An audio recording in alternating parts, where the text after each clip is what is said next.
राज्यात मान्सून सक्रिय होण्यास पोषक हवामान असल्याने 24 जुलै रोजी कोकण घाटमाथ्यावर मुसळधार पावसाची शक्यता असल्याने सावधानतेचा इशारा देण्यात आलाय. उत्तर कोकणात जोरदार पावसाची शक्यता असल्याने दक्षतेचा इशारा, तर विदर्भात जोरदार सरींची शक्यता असल्याने दक्षतेचा इशारा हवामान विभागाने दिलाय. बुधवारी म्हणजेच 23 जुलै रोजी सकाळपर्यंतच्या 24 तासांमध्ये मुंबईसह कोकण, घाटमाथा आणि मध्य महाराष्ट्रातील धरणांच्या पाणलोट क्षेत्रामध्ये जोरदार पावसाने हजेरी लावली. विदर्भ आणि मराठवाड्यात तुरळक ठिकाणी हलका ते मध्यम पाऊस झाला. अंशतः ढगाळ हवामानामुळे तापमानात चढ उतार होत आहेत. विदर्भातील यवतमाळ येथे राज्यातील उच्चांकी 34.4 अंश सेल्सिअस तापमानाची नोंद झाली.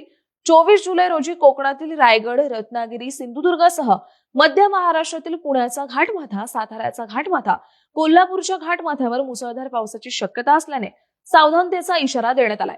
मुंबई, ठाणे, पालघर, नाशिकच्या घाटमाथ्यावर जोरदार पावसाची शक्यता असल्याने दक्षतेचा इशारा आहे. तर कोल्हापूर, भंडारा, गोंदिया, चंद्रपूर, गडचिरोली जिल्ह्यात जोरदार सरींची, तसंच बुलढाणा, अकोला, वाशिम, अमरावती, यवतमाळ, वर्धा, नागपूर जिल्ह्यात विजांसह पावसाची शक्यता असल्याने दक्षतेचा इशारा आहे. उर्वरित राज्यात तुरळक ठिकाणी हलक्या ते मध्यम पावसाची शक्यता कायम आहे.